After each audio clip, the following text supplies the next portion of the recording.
Em nome de Jesus Cristo, a luz que ilumina toda a humanidade. Amém. Quem de vocês tem o costume de levantar de noite, quando precisa ir ao banheiro, e não liga a luz?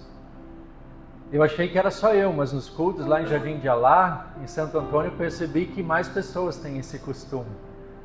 Muitas vezes a gente faz isso, levanta de manhã, ou melhor, durante a noite, mas não liga a luz e vai tateando, né? Precisa ir tateando, tem que tomar cuidado para não derrubar nada, para não esbarrar em nada. E a verdade é que quando a gente está num quarto escuro, mesmo uma pequena luz já traz alguma claridade, né? Se, por exemplo, uma cortina é entreaberta, uma pequena luz que vem da rua já ilumina um pouquinho o ambiente. Isso, obviamente, ajuda a gente a chegar até o nosso destino, que é o banheiro. Ainda assim, é necessário cuidado. Agora, imaginem se o mundo fosse um lugar assim. Imaginem se o mundo fosse um lugar com pouca luz, de escuridão, onde não houvesse luz natural, não houvesse luz artificial. Como seriam as coisas? Certamente seria bem difícil.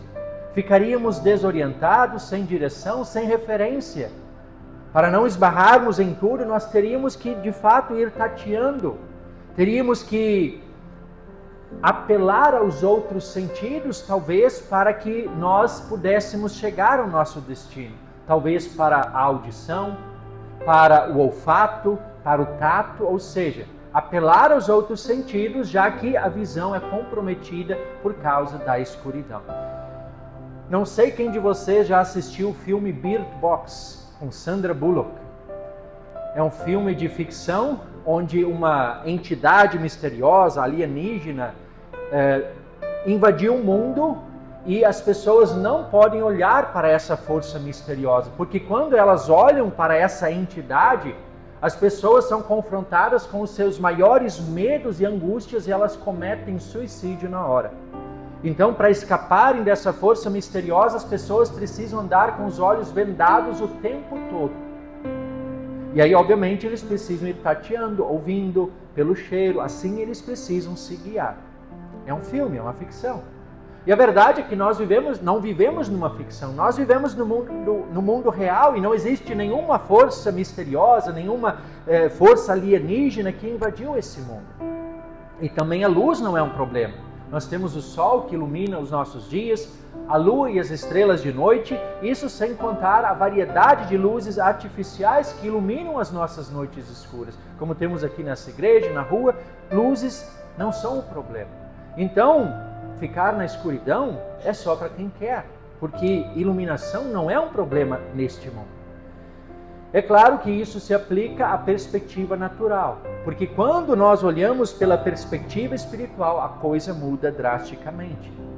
Infelizmente, no mundo existem muitas pessoas que vivem nas trevas. O mundo, poderíamos dizer, está imerso em trevas espirituais. São muitas as pessoas que estão cegas espiritualmente, que estão com os olhos vendados. E quando se trata de escuridão, até a menor fagulha de luz já faz a diferença. Uma pequena fagulha de luz em meio à escuridão pode não dissipar todas as trevas, mas certamente já dá uma pequena orientação para a gente, para que nós percebamos perigos ao redor, para que não esbarremos em nada e, quem sabe, encontremos o caminho para chegar num lugar onde a luz seja plena. E, de certa forma, o texto de Isaías, capítulo 49, ele fala sobre isso. Deus, ele não abandona o seu mundo em meio às trevas, em meio à escuridão. Ele acende uma luz em meio às trevas. Deus, ele faz isso não através de uma ideia, de um sistema religioso, mas ele faz isso através de um servo fiel. Um servo que tem como missão principal ser luz para todas as nações. No texto de Isaías 49, que é o segundo cântico do servo, nós temos este servo do Senhor falando em primeira pessoa. Ele diz: o Senhor me chamou desde o meu nascimento, desde o ventre da minha mãe, ele fez menção do meu nome. O servo, ele menciona como foi preparado, como foi sustentado por Deus para ser um fiel portador de uma palavra viva e eficaz que trará luz para todas as nações. Mas afinal, quem é esse servo? Quem é esse servo do Senhor que é mencionado nesses 4 cânticos no livro de Isaías.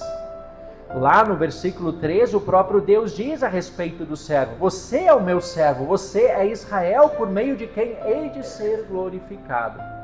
Será que o povo de Israel é este servo? Será que é?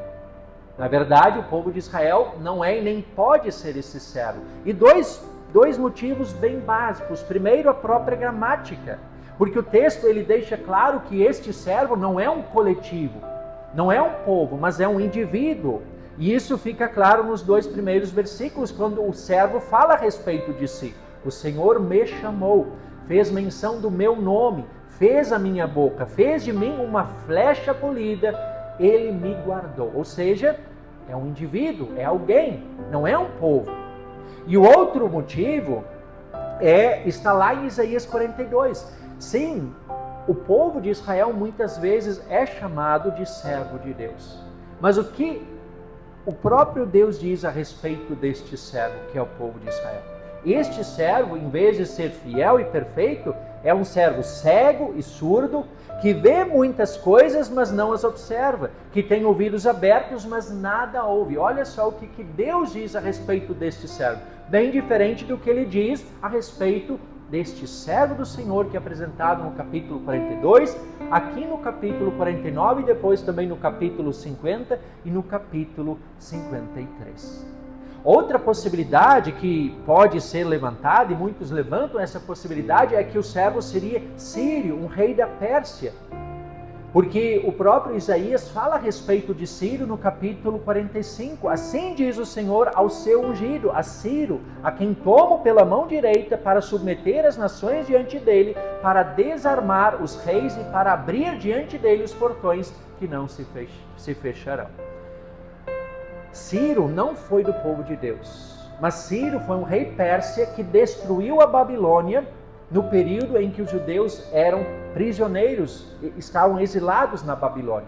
E logo no ano seguinte, quando o Ciro atacou a Babilônia, ele permitiu que no ano seguinte o povo de Israel voltasse para Jerusalém. Isso é bem significativo porque Deus tinha prometido que eles voltariam. E através de Ciro isso acontece. Seria então Ciro esse servo do Senhor? Ele não pode ser o servo. Por quê? Em primeiro lugar, porque ele não é do povo escolhido de Deus. E também porque, bem provavelmente, ele nunca tenha crido no Deus verdadeiro. Mas ainda assim, Deus o usou para o seu propósito. Outra possibilidade que muitos levantam é de que Jeremias seria este servo. E o próprio Deus, a respeito de Jeremias, ele diz: antes de formá-lo no ventre materno, eu já o conhecia. E antes de você nascer, eu o consagrei e constituí profeta às nações. Percebam que é algo muito semelhante do que é dito aqui no capítulo 49. Seria Jeremias este servo do Senhor? A verdade é que ele não é esse servo. Porque os profetas, eles apenas são proclamadores, eles anunciam as obras de Deus. Eles não são os portadores, eles não executam essa obra, mas eles apenas proclamam os feitos do Senhor. Por isso Jeremias não pode ser esse servo. Alguns dizem que Isaías poderia ser o servo, mas a Isaías se aplica a mesma coisa que se aplica a Jeremias. Isaías também é apenas um proclamador das obras do Senhor, não aquele que executa essa missão de Deus em favor do seu povo e em favor de toda a humanidade. Quem então seria este servo? Quem afinal é este servo? A verdade é que o texto de hoje, Isaías capítulo 49, dá pistas muito claras de quem é este servo. Deus o chamou desde o ventre de sua mãe. É Ele quem glorifica a Deus. Ele é quem restaura o povo de Israel e leva a luz da salvação até os confins da terra. Ele é o Redentor, o Santo de Israel, aquele a quem Deus escolheu para salvar o seu povo. Quem se encaixa nessa descrição? Jesus. É Jesus Cristo. Ele é o servo do Senhor. É aquele descendente da mulher que foi prometido logo após a queda em pecado. É o Cordeiro de Deus que tira o pecado do mundo, como testemunha João Batista. Ele é o servo do Senhor, que traz a luz da salvação para todos os povos. E quanto à missão desse servo, qual é a sua missão? E o relato de Isaías também deixa muito claro a sua missão. é uma missão dupla. A missão do servo era restaurar o povo de Israel, trazer de volta o remanescente fiel, mas também levar a salvação, a luz da salvação para os gentios, até os confins da terra. E aqui nós temos algo decisivo, algo muito importante. O plano de Deus nunca foi limitado, nunca foi pequeno. Deus nunca se contentou em apenas salvar um pequeno povo, um povo específico. Lá no versículo 6 desse texto de Isaías 49, ele inclusive diz, o próprio Senhor, ele diz sobre o seu servo, que é muito pouco para o meu servo apenas salvar Israel. Deus quer salvar outros povos. Deus quer salvar o mundo inteiro. O coração de Deus sempre bateu pelo mundo inteiro. Ele quer a salvação de todos os povos. O servo veio para trazer luz sobre todas as nações.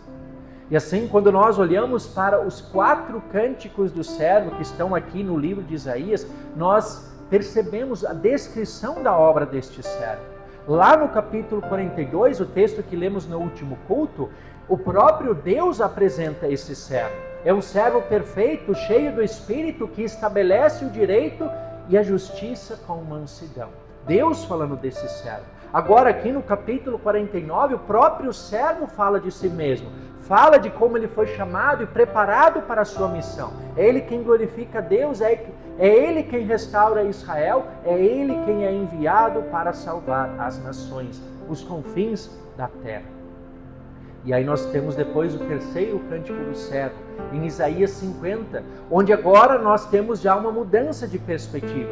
Esse servo no capítulo 50 é um servo obediente, um servo que sofre voluntariamente, um servo que não recua diante da sua missão. E no quarto cântico do servo nós temos o ápice, o clímax. Nos é apresentado em Isaías 53 o servo sofredor, aquele que carrega sobre si a doença, o pecado de toda a humanidade. Nós temos em Isaías 53 uma descrição antecipada da Sexta-feira Santa. Então, juntos, esses 4 cânticos descrevem muito bem esta missão do servo. Não é apenas um projeto, mas é alguém que executa o plano da salvação em nome de Deus. Um plano da salvação que tem o objetivo de alcançar não apenas um povo específico, mas toda a humanidade, incluindo a cada um de nós.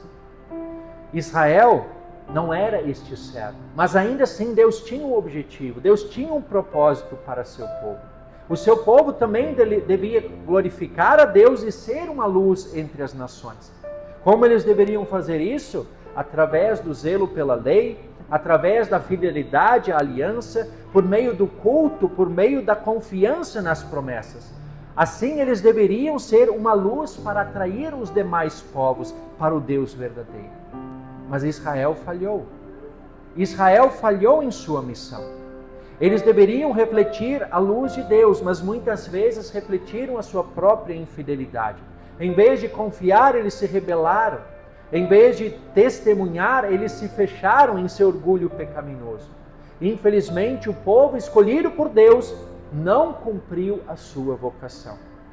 Ainda assim, Deus não descartou Israel. Ainda assim, Israel teve um propósito, um papel fundamental para que a luz viesse ao mundo. Foi justamente através deste povo que, apesar da sua infidelidade, das suas falhas, dos seus fracassos, mas foi através deste povo que o servo do Senhor veio ao mundo.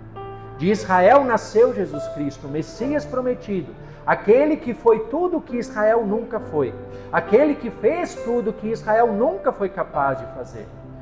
Ali onde Israel falhou, o servo foi perfeito. Onde Israel caiu, o servo permaneceu fiel. E hoje nós, como igreja, também somos chamados a refletir a luz de Cristo. O próprio Jesus Cristo, no Sermão do Monte, ele diz: vocês são a luz do mundo. Nós somos enviados ao mundo para testemunhar, para anunciar, para viver o Evangelho diante das pessoas. Deus quer fazer de nós seus instrumentos para que, assim como fomos resgatados das trevas espirituais, muitas outras pessoas também sejam iluminadas pela luz da salvação que o servo trouxe para todos os povos. Somente o próprio Deus pode tirar a venda dos olhos daqueles que ainda estão cegos espiritualmente. E nós, assim como Israel no passado, temos o privilégio de sermos os portadores dessa maravilhosa luz que ilumina toda a humanidade. Agora o ponto é, se nós formos honestos, nós precisamos reconhecer e confessar que da mesma forma como Israel falhou em ser luz no passado, também nós hoje falhamos em ser luz. Muitas vezes nós calamos quando deveríamos falar. Outras vezes nós falamos, mas falamos sem amor, falamos sem compaixão, julgamos e condenamos em vez de acolher. Quantas vezes damos maus exemplos? Temos medo da rejeição, do desprezo, do fracasso. E com tudo isso nós deixamos de refletir a luz de Cristo. É como se nós escondêssemos essa luz que nós temos debaixo de um cesto. E o próprio Jesus diz, não deve ser assim. Quando ele diz, sejam luz do mundo, ele diz, quem é que acende uma luz e coloca debaixo de um cesto? Quando nós acendemos uma vela em nossas casas, a gente coloca ela debaixo da mesa? Não, a gente coloca ela num lugar alto para que ela ilumine todo aquele ambiente. E assim também a nossa luz deve brilhar. Nós não devemos escondê-la, porque se nós a escondermos, ela não alcançará outras pessoas. Precisamos fazer resplandecer essa luz que o Senhor brilhou sobre nós, para que assim outras pessoas sejam alcançadas por essa luz. E para que de fato resplandeçamos essa luz, nós precisamos em primeiro lugar reconhecer que essa luz não é uma luz interior, não é uma luz própria, mas é a luz de Cristo. Nós não temos luz própria, assim como a lua e as estrelas apenas refletem a luz do sol, nós também apenas refletimos a luz que vem de Cristo. E receber essa luz começa por reconhecer nossos fracassos, confessar nossos pecados. Porque é então que Jesus nos envolve com a sua luz perdoadora e salvadora. E esse é um processo contínuo, que vai acompanhar toda a nossa vida cristã. Por isso é necessário continuamente buscar orientação na palavra de Deus, participar dos cultos, receber o corpo e sangue de Cristo, aquele servo que entregou a sua vida, derramou o seu sangue lá na cruz. Precisamos receber isto constantemente na Santa Ceia, porque é assim que a sua luz vem a nós. É assim que este servo que foi perfeito em lugar de Israel, também será perfeito em nosso lugar, porque é Ele quem cumpre a vontade do Pai em lugar de cada um de nós. E somente firmados neste servo, nós seremos capazes de refletir a sua luz. Alguém poderá ainda dizer, mas o mundo não quer mais saber dele, o que adianta ainda testemunhar? O ponto não é esse. Não importa se as pessoas não querem saber dele. O ponto é, Cristo continua sendo luz para as nações, mesmo que as nações o ignorem. Reis de fato podem desprezá-lo, autoridades podem ridicularizá-lo, povos podem rejeitá-lo, mas Deus o exalta. O texto de Isaías nos consola profundamente. O próprio servo, lá no versículo 4, ele diz, tenho trabalhado em vão e tenho gastado todas as minhas forças à toa, por nada e à toa. E talvez muitas vezes nós nos sintamos assim. Será que vale a pena ir para a igreja, testemunhar, viver uma vida dedicada conforme a palavra de Deus? Será que ainda vale a pena? Vale. O servo, melhor do que ninguém, ele conhece a rejeição. Ele sabe o que é anunciar a palavra e não ser ouvido. Ele sentiu na pele o desprezo das pessoas que não querem saber de Deus. Mas ainda assim a sua missão não é anulada. A rejeição não invalida o envio para o testemunho. O silêncio humano não derrota a fidelidade de Deus. Nossa esperança não está na força do nosso testemunho, mas a esperança está na obra que Cristo consumou. Ele é a nossa luz e nós apenas refletimos essa luz. Essa é a nossa missão, essa é a nossa função. Nossa tarefa não é produzir resultados, mas é testemunhar o servo do Senhor. Aquele que foi desprezado, aquele que sofreu, aquele que se entregou por amor a nós, aquele que morreu e ressuscitou para a salvação do mundo inteiro. Testemunhemos esse servo. resplandeçamos a sua luz através da nossa vida, do nosso falar e do nosso agir. E os resultados, não nos preocupemos com isso. Deixemos o Espírito Santo agir. E Ele vai agir. Quando nós testemunhamos, Ele agirá. Os frutos aparecerão.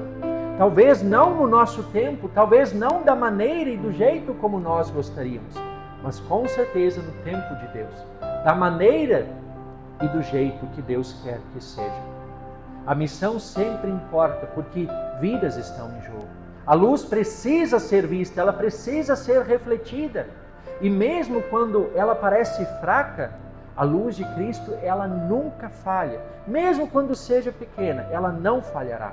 Ela é capaz de tirar a venda dos olhos de muitas pessoas que ainda estão cegas espiritualmente, imersas na escuridão. Como vimos no início, sob a perspectiva natural, luz não é o problema. Neste mundo, sob a perspectiva natural, a luz não é um problema. Temos o sol, a lua, as luzes artificiais. Agora, quando o assunto é espiritual, aí a coisa muda. Naquele filme que eu mencionei no início, Bird Box, as pessoas precisam ficar com os olhos vendados para que não morram. Agora, quando se trata da realidade espiritual, é o contrário. A venda precisa ser removida para que as pessoas não morram eternamente. E somente Deus pode tirar essa venda. Foi justamente essa a missão do servo do Senhor. Ele foi enviado para trazer luz para o mundo, para todos aqueles que viviam na escuridão, nas trevas espirituais. Ele trouxe essa luz para nós. Agora Ele quer que nós reflitamos essa luz no mundo em que vivemos. E essa luz está disponível para todas as pessoas ainda nos dias de hoje. Nós recebemos essa luz no batismo. Nutrimos essa luz por meio da palavra, quando nós ouvimos, lemos, meditamos na palavra de Deus. Quando vamos aos cultos, quando participamos da Santa Ceia. Por isso é importante não negligenciar esses preciosos meios pelos quais Deus continua nos iluminando. Porque somente assim, essa luz da salvação continuará brilhando sobre nós e também poderemos refleti-la no mundo em que vivemos. Que Deus continue nos abençoando e nos iluminando. Amém.